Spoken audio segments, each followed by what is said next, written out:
everybody. Welcome to another episode of the Food History Happy Hour. I'm your host, Sarah Wasberg Johnson, also known as the Food Historian. It has been a little bit of a week for me, or rather a little bit of a 2 weeks for me. I think I worked about 12 days straight at my museum job because we had a cool program going on. So I'm very much ready for my weekend. And instead of enjoying a delicious beverage, I am torturing myself with tonight's cocktail choice. Hi, Marty. Marty says she's disgustingly excited about tonight's cocktail. Unlike most of the cocktails we've done here on Food History Happy Hour, this one does not have alcohol in it because it's not really a cocktail in the way that we think of cocktails today.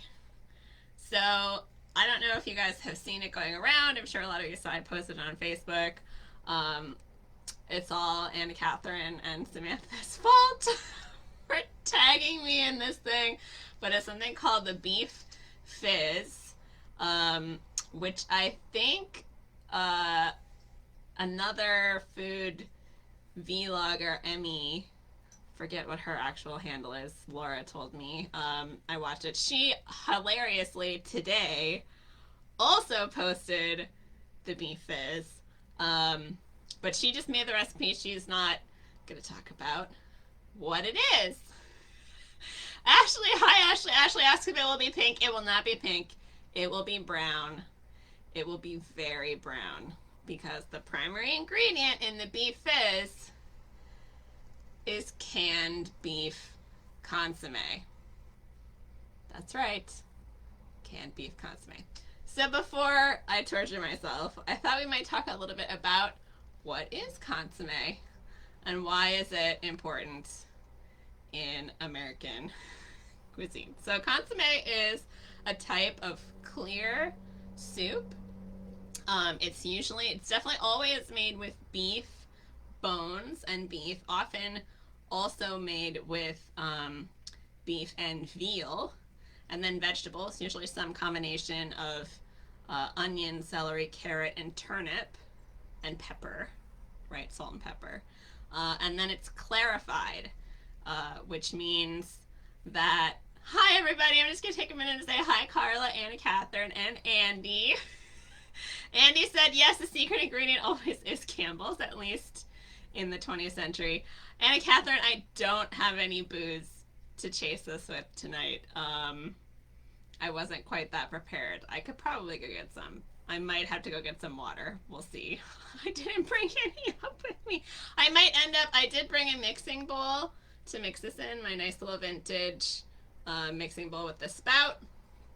And I brought an appropriately sized glass because the recipe says it serves 6 to 8, so I have just a little 6 or 8 ounce glass here. But so back to consomme. Consomme is a clarified broth, right? You have to make it absolutely clear. So the clarification process usually involves cooling it, skimming any fat off, and then heating it again with egg because the albumin of the egg white will basically get any bits that are left in there, and then you strain it.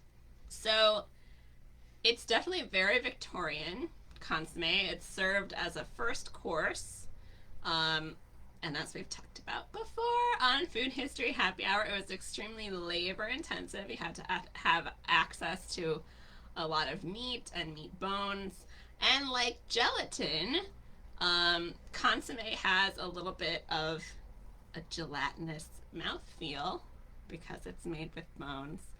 And like gelatin, once people like Campbell's come on the scene, some of the first soups that they make, start producing commercially are the very labor-intensive clear soups like consomme, and cream soups like cream of celery, cream of mushroom, and then eventually they do cream of chicken. So that's kind of where we're at with consomme. Why it becomes a thing in the mid-century is not super clear. But I think I'm just going to make it, and then we'll talk a little bit more about cocktails. Also on the docket for tonight is talking about tiki cocktails and tiki culture and tiki cuisine. And so I'm not making any tiki cocktails. Sorry, one cocktail a night. But we're going to go ahead and make this cocktail and see how it is.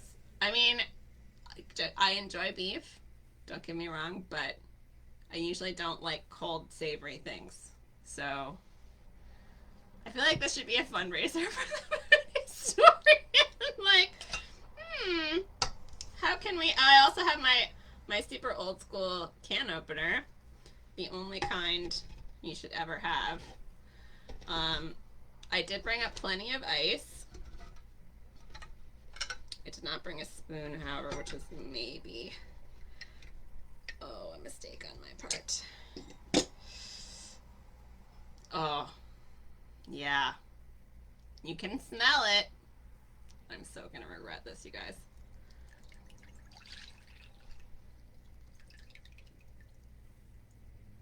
Yep, the Beef Fizz challenge. I feel like you guys should give me money to drink this.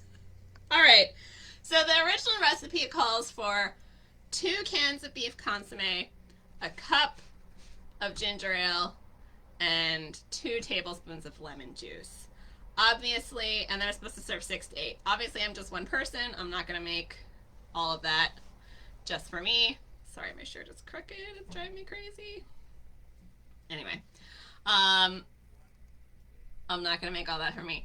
Marty says that my husband is going to be thrilled that there's leftovers. I think more likely that Sweetie Pie is going to be thrilled that there's leftovers. She is a beef fan. I would probably dilute it for her because unadulterated beef consomme, probably too salty for puppies. All right, so next I'm going to put in the lemon juice. I don't know, you guys. Lemon juice smells nice. That was kind of a lot. That's more than a tablespoon of lemon juice. But that's okay. Maybe it will hide some of the beefy flavor. Oh, man, you guys.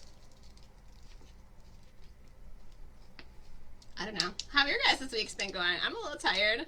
I'm looking forward to actually working on my book this weekend because I worked all last weekend. Oh, I hate this. These things always get so slippery when they're full. This is like not gonna work, Sarah. We're gonna... Oh. It's like so slippery I can't pour it one-handed. Okay. So now I am also a little skeptical because this recipe says it's the beef fizz, but it's literally like 4 times the beef broth to the fizzy stuff. So I don't think it's actually gonna be that fizzy.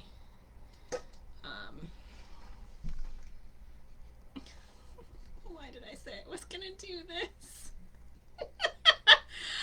Oh, I really should have done this as a fundraiser, Anna Catherine. If not for myself, at least for somebody else. All right.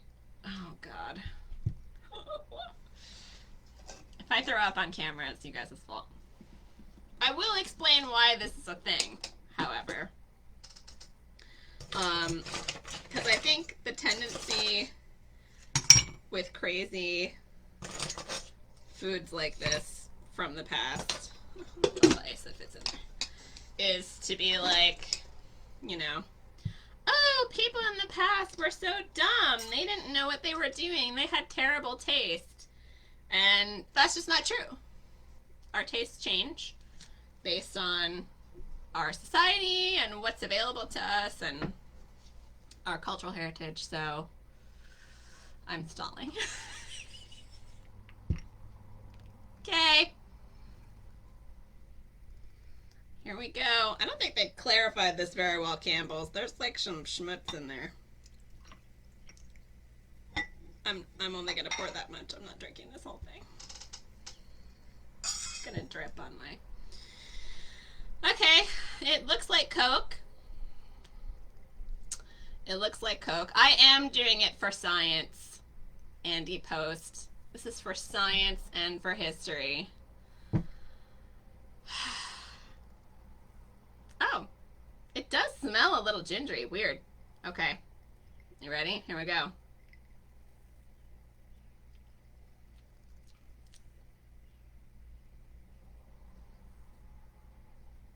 Weird.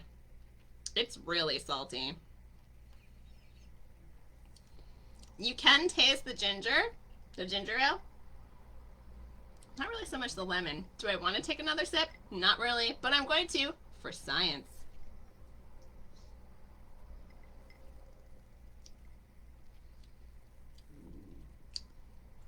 Sweetie Pie is like, I want some of that, Mom.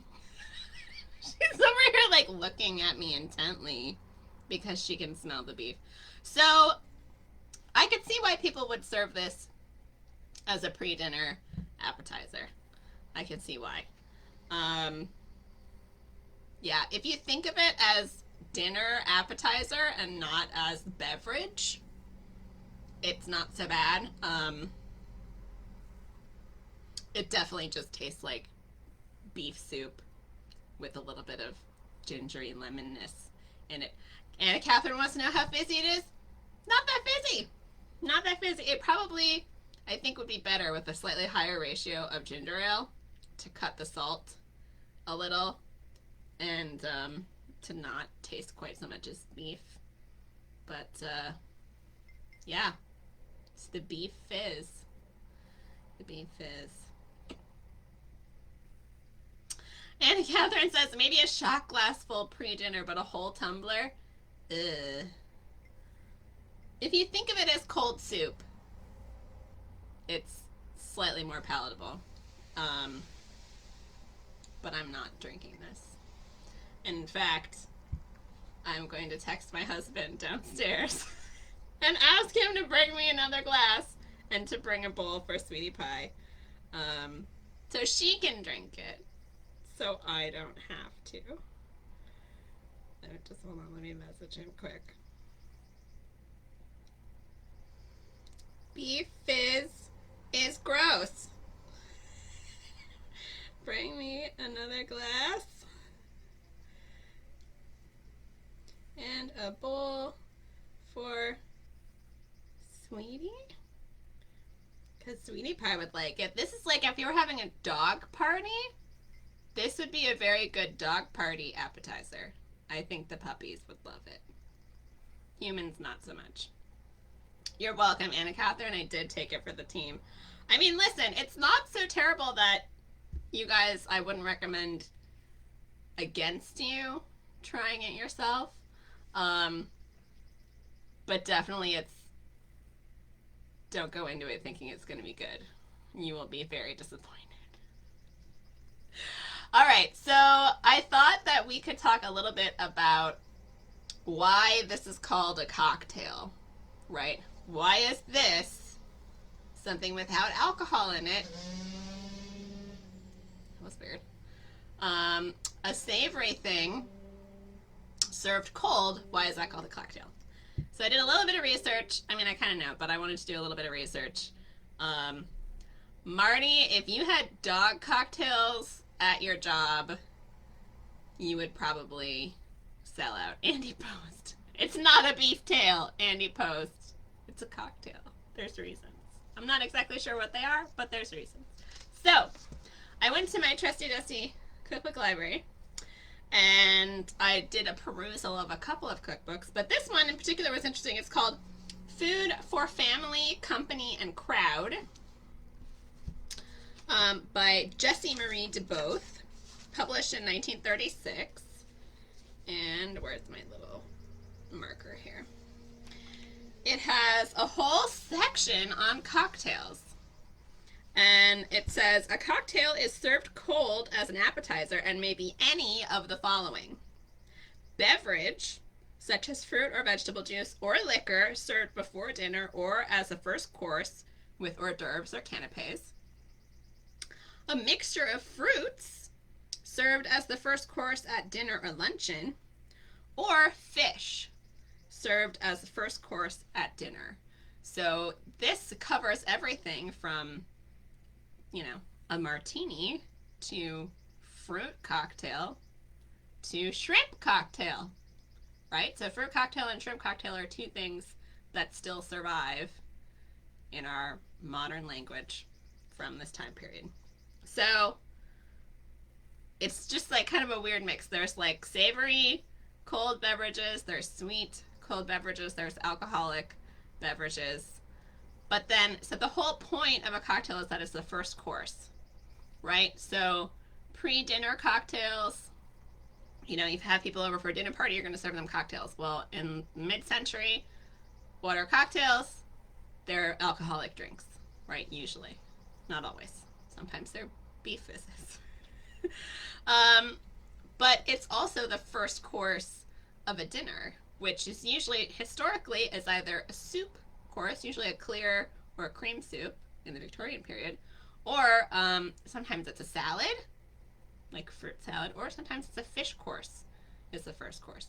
So this is kind of like, we don't have servants so much in the 20th century.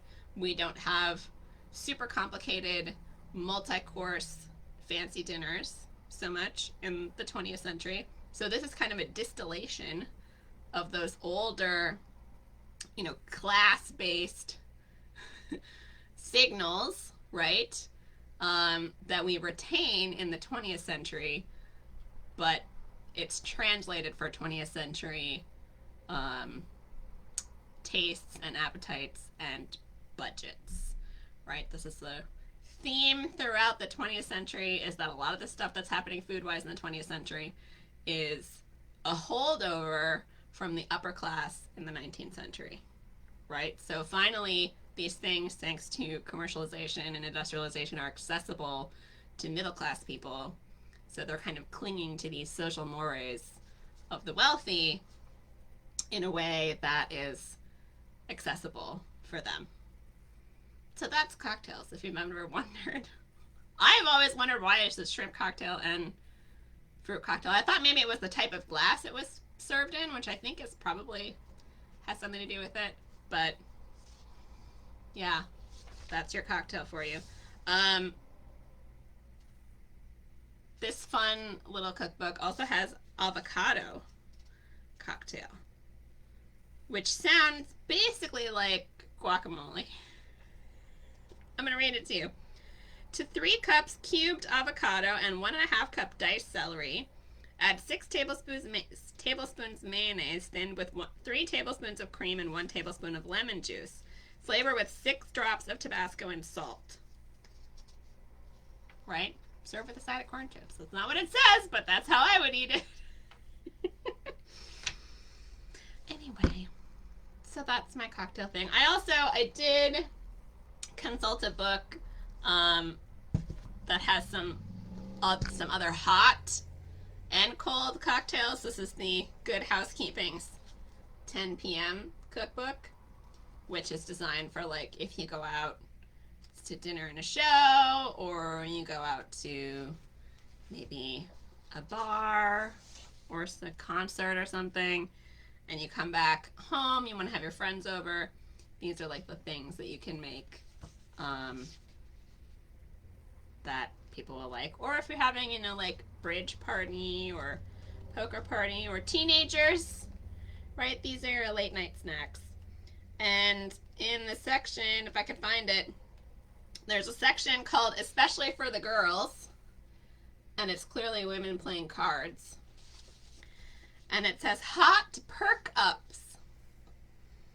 So there's lemon float, which is canned condensed bouillon or chicken broth, heated in cups with a thin slice of lemon on top, right? Very low calorie to maintain our impossibly tiny waistlines. There's buttercup, heat canned vegetable juice cocktail, tomato juice cocktail, right? Another cocktail. Serving glasses float a butter pat on top of each with the celery stalk for stirs. So it's like a hot Bloody Mary with no alcohol. Sherry cream to 1 can condensed cream of chicken soup. Diluted as label directs, add a 1/4 cup of sherry. Heat and serve with a sprinkling of chives. And then there's the B&C cocktail, which sounds like some sort of horrible slang, but is really bouillon with condensed cream of celery soup. And then you put parsley and paprika on top. Now these are all served hot, but you can see they're very similar to the cold beef fizz. Marty, I love cocktail sexism. So do I, Marty. So do I. There's no cocktails listed for the stag party that's listed in here. Sadly. They probably just drink beer. I don't know. Doesn't mention alcohol because that's not, family appropriate, I guess, in the 1950s. But yeah, so that's shrimp cocktail, fruit cocktail, tomato juice cocktail,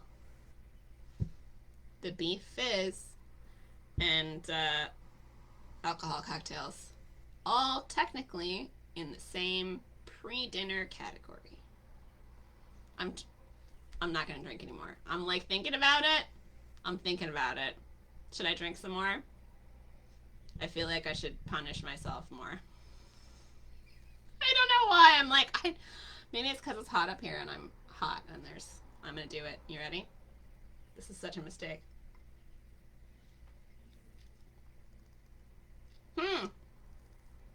It's better now that the ice has melted a little bit, but the fizz has gone away, which is a little sad.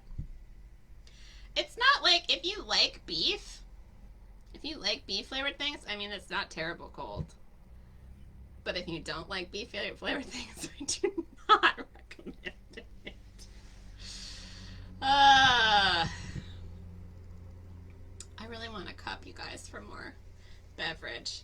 Yes, where is that husband of mine? Not here. I think I might have to go get a cup, you guys, to cleanse my palate. Well, yeah, because I can like still taste the beef. Okay. I need a cold beverage. I should have thought of this before. I'm gonna be right back.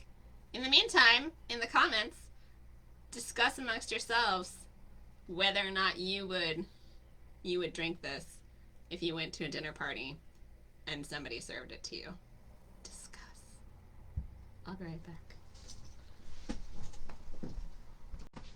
Okay, me and Sweetie Pie are back. I have a little Sweetie Pie treat here. Come here, puppy girl.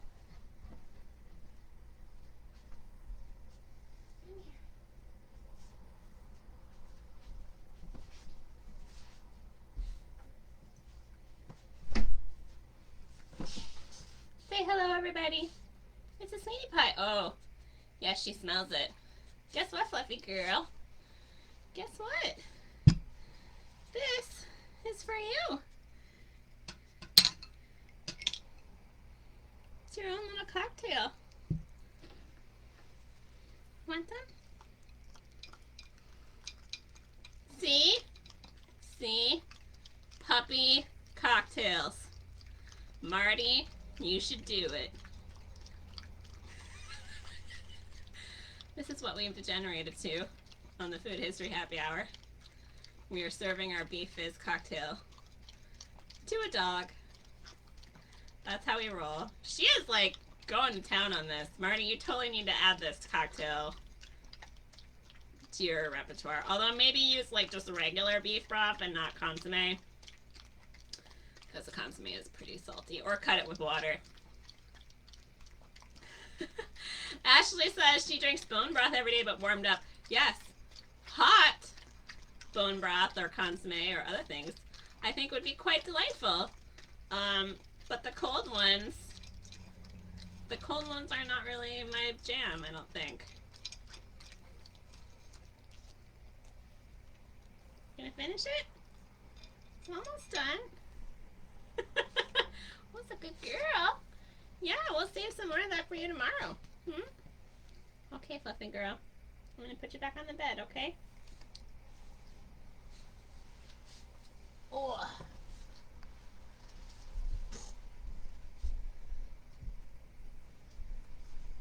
There you go. Want the rest? Can think about it there. Alright, well I'm glad somebody Got that. She's drinking the rest of it. Oh, even though alcohol would probably be great, I'm just gonna have plain ginger ale because that sounds a lot better. Okay, I love how you guys are like planning now to open a dog bar in the comments with puppy cocktails and a mashed potato bar. I went and got it myself. You're too late. Here comes my husband now. With a cup and a bowl. Thank you, though. Oh, he's so cute. I got tired of waiting. Oh, now that's fizzy, right? Cold and fizzy things. All right. Well, if there was a dog bar, I would totally go to that. I would totally go to that. Yeah, mashed potato bar. You can do all kinds of fun stuff. Anyway. Oh, Mr. Food Historian. I don't know how Chad would feel about being called that. Okay, so that was the beef fizz, you guys. That took like half an hour. So the other thing I thought we could talk about tonight was tiki bars, right? Last week we talked about racist food advertising, and this week I thought we could talk about something that hasn't really been talked about recently, although it's kind of been in the news the past couple of years, which is tiki bars. And what are tiki bars, and why are they still around, and why are people still celebrating them? So tiki bars really first started in the 1930s when Americans got super interested in, yes, Andy, it is beefless ginger ale. So it started in the 1930s when Americans started to get really interested in Polynesian culture, spurred in part, I think, by air travel, and so you could have more travel to the Caribbean, you could have more travel to Hawaii and Tahiti and French Polynesia and places like that. So, you know, there's all these tropical beverages that are coming out of it, coconut, pineapple, things like that. And in California, they start something called tiki bars. So tiki is actually a real word. I'm forgetting which. I think it might be Is it Maori? I don't remember which language it's actually from. I should probably look that up. But it refers to religious stone carvings, right? Which you've all seen, like tiki prints and the tiki cups and the tacky tiki decor. That's all based on religious carvings of indigenous gods and ancestors. Which one article said it'd be like going to a Christian themed bar and getting served drinks out of a statue of the Virgin Mary. Which, I mean, I would not be surprised to see in the United States, to be honest with you. But yeah, that's kind of a thing. So it starts with, Anna Catherine was talking about Trader Vic and Don the Beachcomber. I'm pretty sure Don the Beachcomber is first in 1936. Let me just check my references here. Yes, Don the Beachcomber is first in 36. And then Trader Vic is not too far behind. But what made me think of tiki bars in part is not only that we're talking about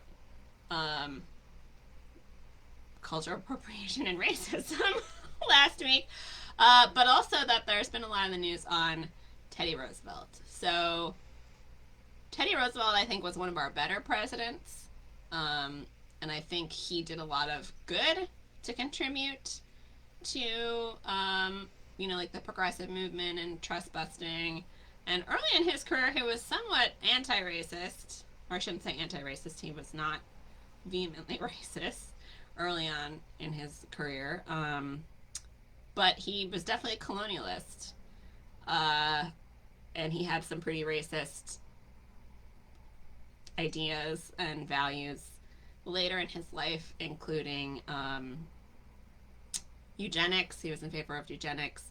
He talked about race suicide, right? Worried about the white race. So, you're a basic white supremacist, as were many people at the turn of the last century. But part of that is what got me thinking about it was his role in American colonialism in the Philippines, which I haven't done a ton of research on. But my understanding is it was pretty brutal, and we were not very nice to people in the Philippines when we were colonizing them. And we haven't really atoned for any of that. So that's what made me think about tiki bars. And I know tiki bars are not based on Filipino culture, but it is kind of this whole thing that we have going on in the United States that sort of nations near the equator are for us to dominate. And this whole thing, there's this whole other thing that plays into tiki culture about Native women. Oh, there goes Sweetie Pie. She's bored now. Native women being sexually available, largely because of the clothing that those cultures wore.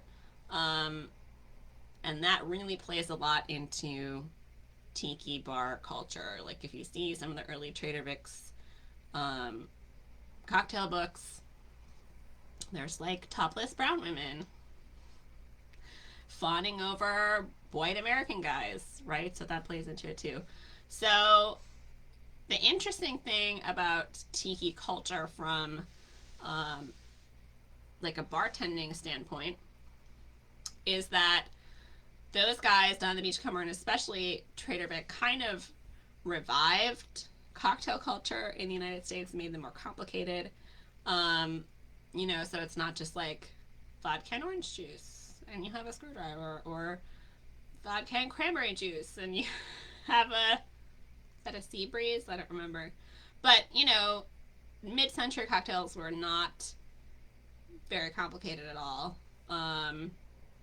Really until people like Don the Beachcomber and Trader Vic came around, and they were in turn inspired by a lot of the punches, alcoholic punches from the 18th century, which I think it kind of survived in the Caribbean in ways that they have not survived in the United States.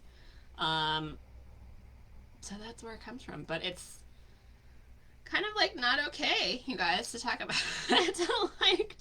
tiki culture. And a lot of the proponents of tiki culture are like, oh, it's not really about, the actual indigenous cultures. We're celebrating mid-century America. And I'm like, okay, well, mid-century America was super white supremacist and colonialist and racist, and sexist. Like, why? I'm not really sure why we want to celebrate that. Like, if you want to go to the beach and have cocktails on the beach, that's awesome. But,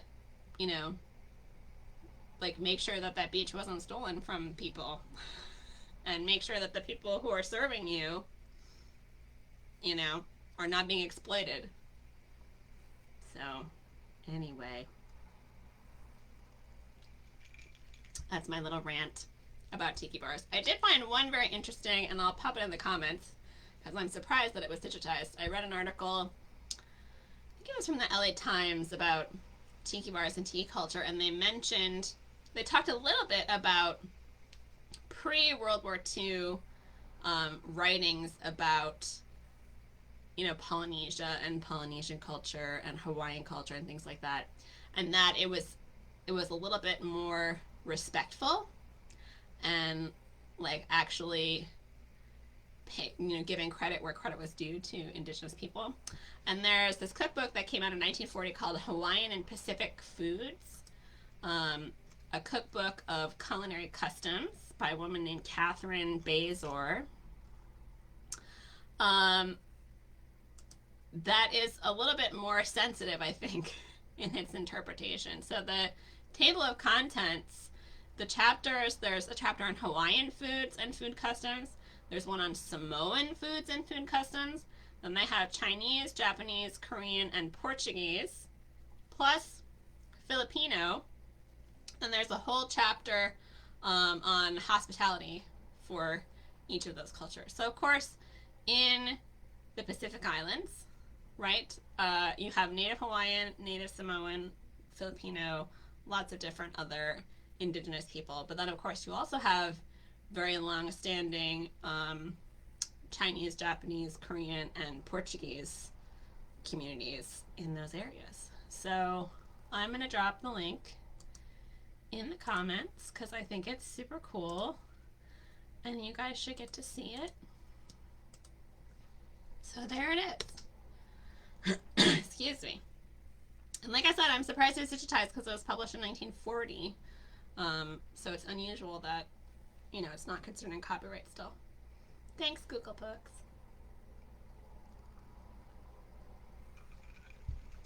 All right. So that's the end of my rant on tiki culture. Does anybody have any questions or anything else they want to talk about besides discussing how we're going to take over the world with dog bars?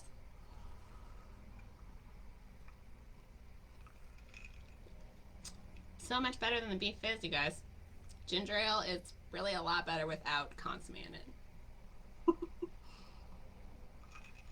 Although I think consomme is improved with the addition of ginger ale, to be honest. Oh, we were so chatty and now we're so quiet. Could just be there's a delay. I'm reviewing all your comments.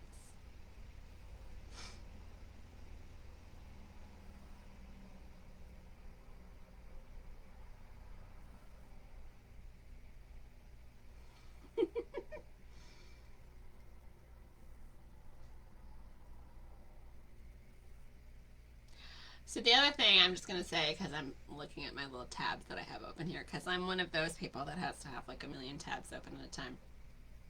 The other thing that made me think about tiki bars and cultural appropriation is a song called Rum and Coca-Cola, which was popularized by the Andrews sisters, which is why I know it, because I've heard it, and it's kind of racist. But then I found out that it was maybe written by Calypso people of color, which is very interesting to me. But the lyrics are super racist and a little bit colonialist, and it's basically implying that in Trinidad, the native women are like serving presumably the American GIs who are there, or possibly American tourists. Oh, two interesting questions. Okay, Carla says, I heard reference once to "It's safe to be hungry" as an advertisement for electric and gas cook stoves. What did that mean? And Anna Catherine said, any thoughts on foraged foods during times of low food availability, like during the Depression and the World Wars? All right, so I'm going to start with Carla's because I know the least about that. I'm guessing what it means when they're saying it's safe to be hungry is that with an electric or a gas cook stove, you don't have to wait for the stove to heat up, so it takes less time to plan and execute dinner. That's so like you could start dinner when you're actually hungry and have it be done without having to wait hours for a coal or a wood stove to heat up. That's my presumption anyway. I've never actually run across that reference before. It's very interesting, but that's what I'm guessing it means. Because of course, if you have a coal or wood stove, you have to keep it hot or keep some kind of fire in it all the time. You have to either have coal so you can build up a fire from, or you have to keep a fire going in it. And so if the fire is not going in it, or your coals, you know, you're down to just coals, then you have to wait for the fire to stoke back up again and get hot enough that you can cook on it. Whereas an electric or gas range, you know, you flip a switch, ta-da, you have heat instantly. So I'm guessing that's what that means. As for foraging, I'm not sure how much people as a whole generally foraged during times of food scarcity during the world wars. I think people definitely foraged during the Depression. Um, and also thinking about how people lived, at the turn of the 20th century, we still had a lot of people living in rural areas. It's really not until 1920 that the population of the United States between rural and urban populations starts to become equal. Previously, rural people outnumbered urban populations. Um, and so that starts to shift in the 20s, but we still have a lot of people living in rural areas. We still have a lot of people who garden. We still have a lot of people who hunt to feed their families, right? So I think definitely foraging still happened, but it was on a lesser scale and kind of more dependent on where you lived and what your socioeconomic status was. Definitely during the First World War, there were real concerns about food supply in the United States. Right, we have U-boats, we're worried about U-boat blockade, but also we're worried about having enough food to feed the Allies and our own soldiers and Americans. So there was a series of poor wheat harvests. Let me go back. There were two really good wheat harvests at the start of the First World War. So the 1913 and 1914 wheat harvests were really good. And then the 1915 and 1916 wheat harvests in the Western Hemisphere were both really bad. Like, we barely produced in 1916, the 1916 harvest, which would be the end of 1916. We basically harvested enough wheat to feed ourselves. There was nothing left for export, which is part of the reason why voluntary rationing around wheat is instituted in the spring. But the other reason is that people just had kind of general anxiety about the food supply. Was there going to be enough food to go around? So one of the things that early in the spring they really started emphasizing before we were really sure what the food supply was going to be like and what this war was going to do to the United States, a lot of the home economists were talking about food waste and not letting any food go to waste. So they talked about harvesting wild fruits. They talked about harvesting wild greens. That was a thing that people could do, and preserving them, canning them, turning them into preserves, drying them, so that there was ample food available, right? Not only to free up the food supply to ship overseas, but to ensure that there was enough food to go around. So there was kind of some anxiety around that during the First World War. By the time we get to the summertime in 1917, that's largely gone away. I think part of it was there wasn't a lot of food available in the spring to preserve, right? Because it wasn't really growing yet. So they were doing things like talking about harvesting dandelion greens and other wild greens. They're talking about rhubarb, some of those really early spring foods, to demonstrate food preservation and to encourage people to not waste food.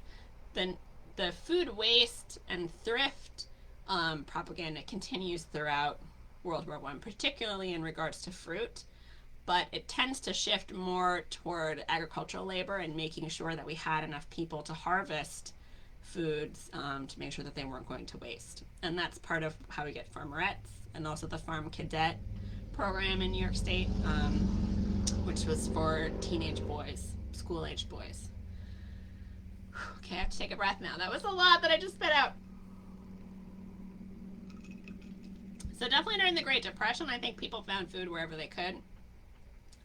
And foraging played a role in that. But then also, I don't remember if you guys, did I share it last week? Maybe I didn't. So during World War II, there's this really interesting book that comes out. Let me see if I can find it actually. It's published by George Washington Carver at the Tuskegee Institute.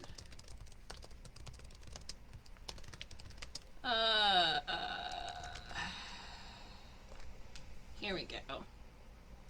George Washington Carver publishes a book called Nature's Garden for Victory and Peace.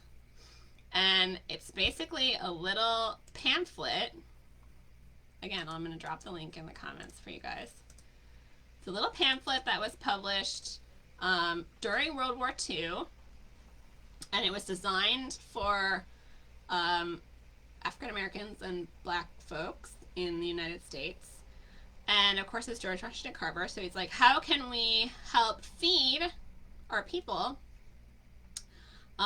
in a way that's accessible even to the poorest? So he publishes this book, and it's essentially a foraging guide, right? So Nature's Garden is not, plant a victory garden. It's how can we use foods that are already available for free in nature. So it's this fascinating little booklet, and it it's sort of like I shouldn't say it's sort of, it is a foraging guide. It talks about the greens, and particularly it focuses primarily on greens, but other foods that are available for people to forage in the wild, and how to prepare them, how to identify them, how to preserve them, things like that. So yeah, and Catherine, people did forage, but I think not on any large scale, because a lot of people who lived in rural areas usually had access to land to grow their own food. That's not always the case. And people who lived in urban areas during both World Wars didn't have access to wild lands to forage from.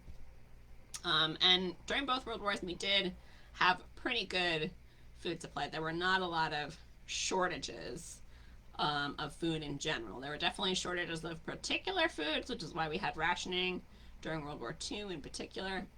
But yeah, I think it happened, but not on a huge scale. Great Depression, it's hard to tell, but again, Great Depression did not affect everybody equally. And we did still have a lot of people living on farms that were not in the Dust Bowl.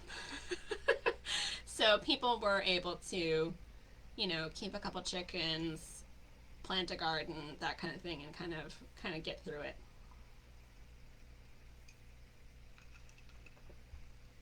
Okay, awesome questions, you guys. Those are great.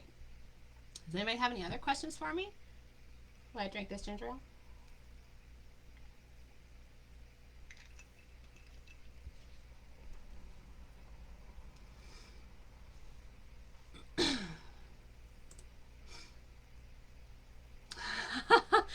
Andy, I have asked myself this question before.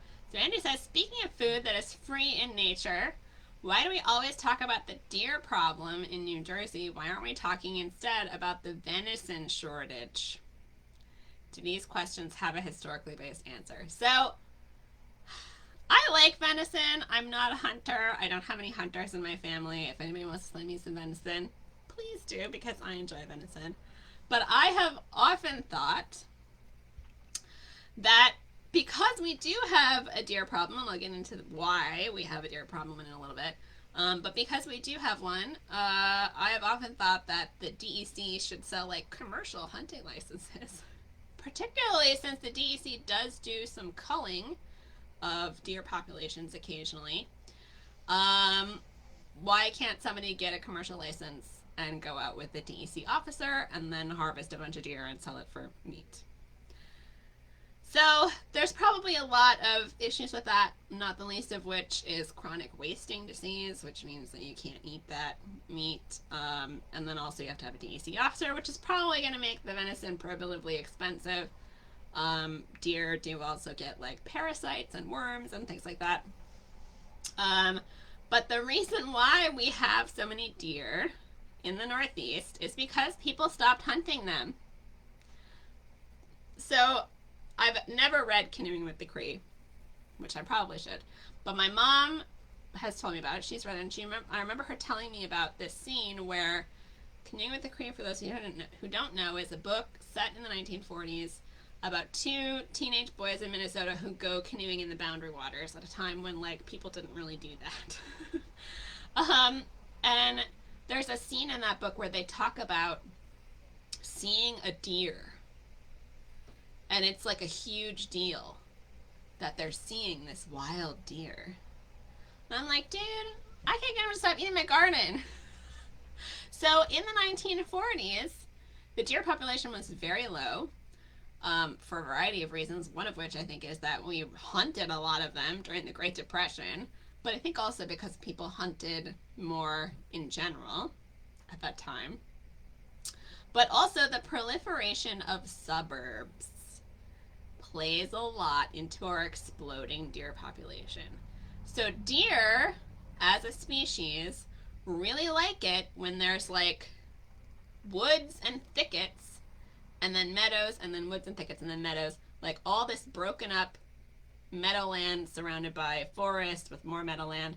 When you have agricultural land, you have big fields with not as many trees, right? So that's, deer don't like that. They don't like to be out in the open too far away from where they can hide.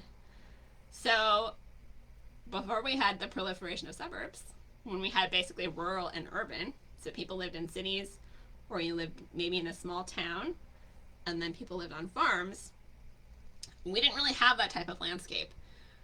But as our population has increased, as we've gotten suburbs, as we have residential areas moving outside of more densely populated towns, we have created the perfect deer habitat. Lots of yards, surrounded by trees, lots of, small fields, surrounded by trees or shrubbery that the deer can run away into. That is their exact favorite kind of habitat. And because we don't hunt as much, and because we have ordinances restricting hunting in residential areas, particularly gun hunting in residential areas, although that doesn't stop some people, we don't hunt as much, we don't hunt deer as much, and also I think our perceptions of deer have changed a lot culturally. Like, deer is Bambi now. Thanks, Disney. Killing deer is sad and bad. And, you gotta think about whether the meat is worth it before you kill an animal. Like, that's something that I think a lot of people don't really think about when they eat meat because of the way that our meat system works today and how meat is packaged, and we're totally divorced from the death of the animal, right? Hunting, you're not. You are the person killing that animal that you're going to eat.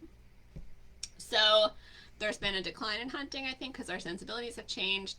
People get upset when you go after the pretty, quiet deer, right? They're so pretty. We love deer. Oh, Bambi. I literally saw a fawn on my walk today. The fawn was freaking adorable.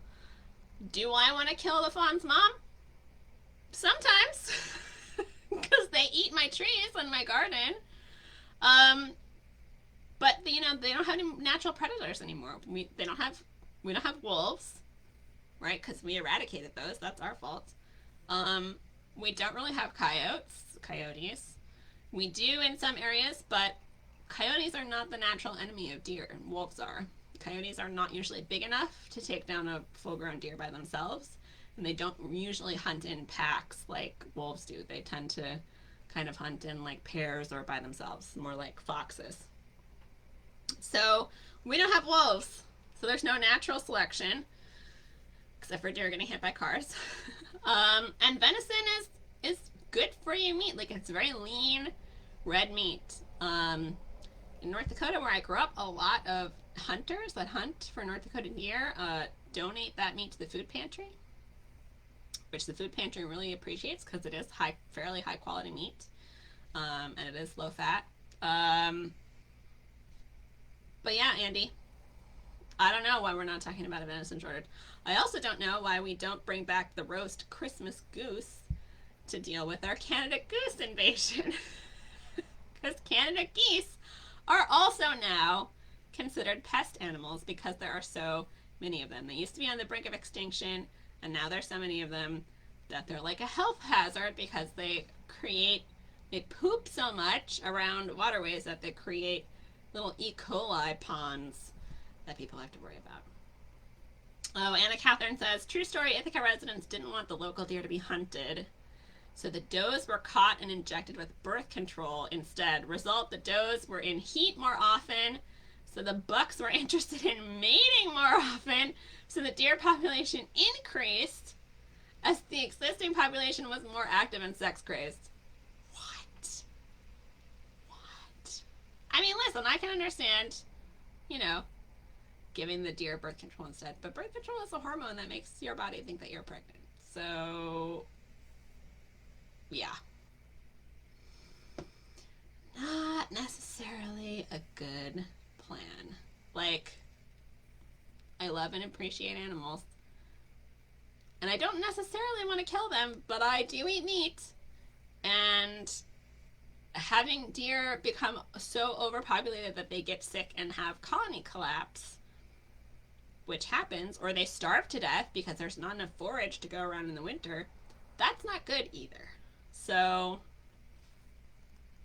we should just be eating more goose and venison and wild foods.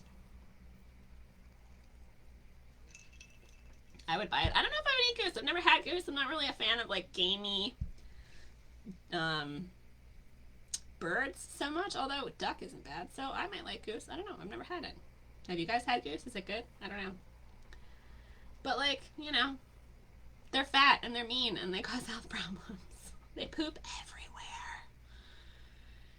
You know, we need to have sustainable levels where they're not overpopulated and stressing the population for both geese and deer.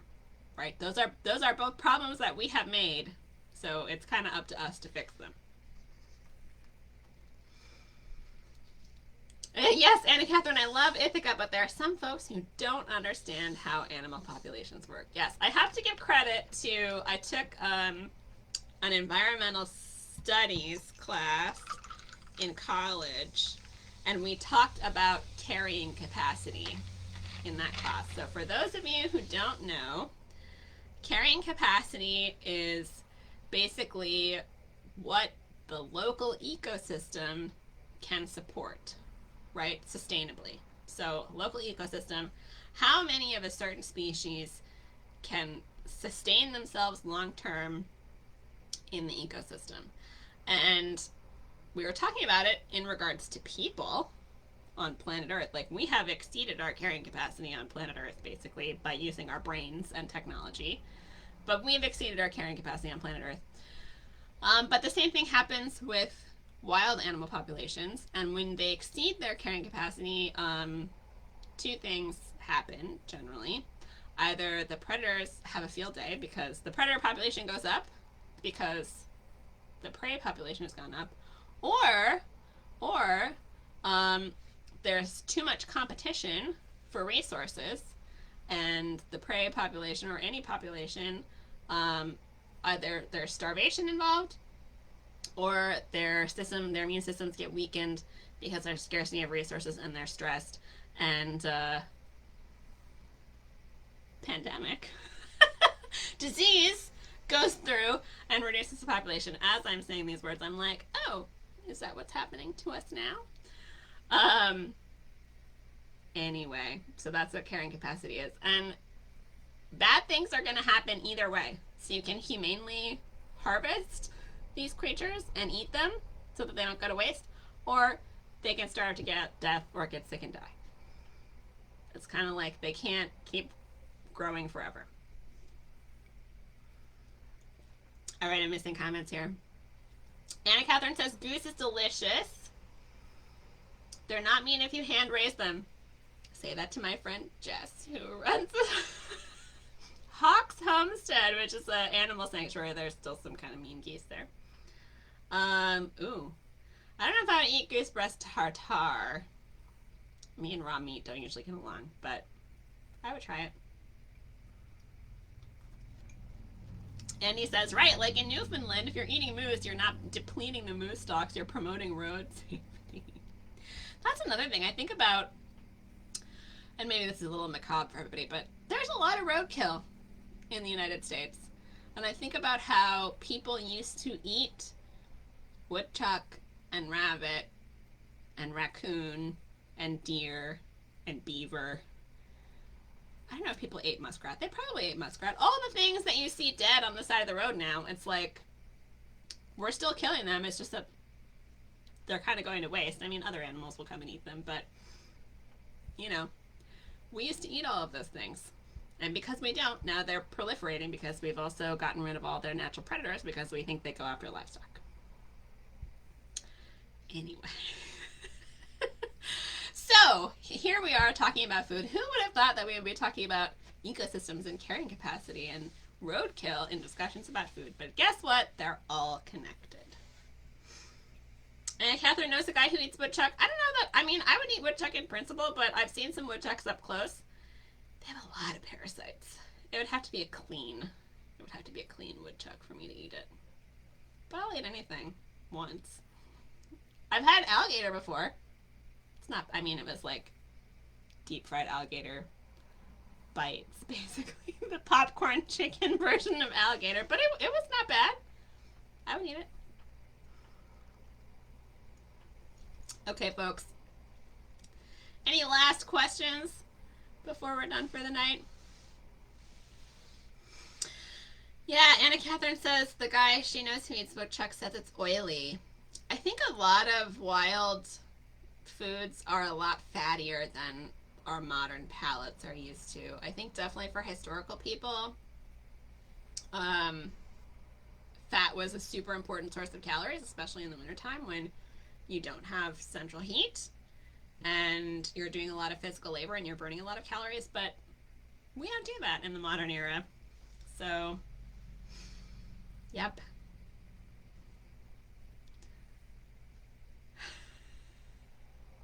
Yes, I will also, Andy and Anna Catherine are saying that woodchuck tastes like chewy chicken. So does alligator. Unless you get, I think, probably an older alligator and then it tastes a little bit fishy. But it's not bad. I would eat it. Fun fact, the Catholic Church, I think we've talked about this before, the Catholic Church for Lent agrees that beaver and alligator are not meat. So you can eat them during Lent. Because they're aquatic animals, just like fish. Little fun fact. All right, on that note, I think we're going to be done for the night. It's been an hour, you guys. It kind of flew by. So, thank you so much for joining me for Food History Happy Hour. I don't have to work this weekend. Oh, yes, Anna Catherine, and turtles. Turtles are also not considered meat for Lent. Remind me to talk about turtle soup next week because I interviewed a guy who used to harvest turtles for work. So, remind me next week to talk about turtles. Sorry, that was Andy. Yes, the papal meat degree. Anyway. So, I am hoping to actually not work this weekend and have some time to get some of these episodes up on YouTube, to do a little book work.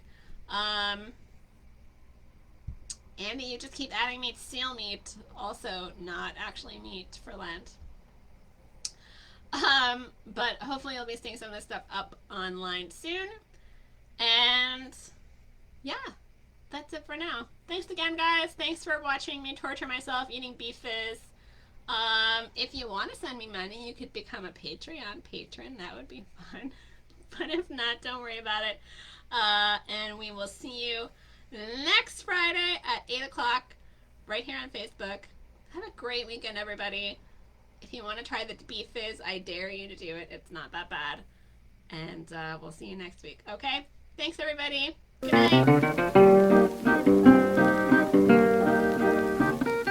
night.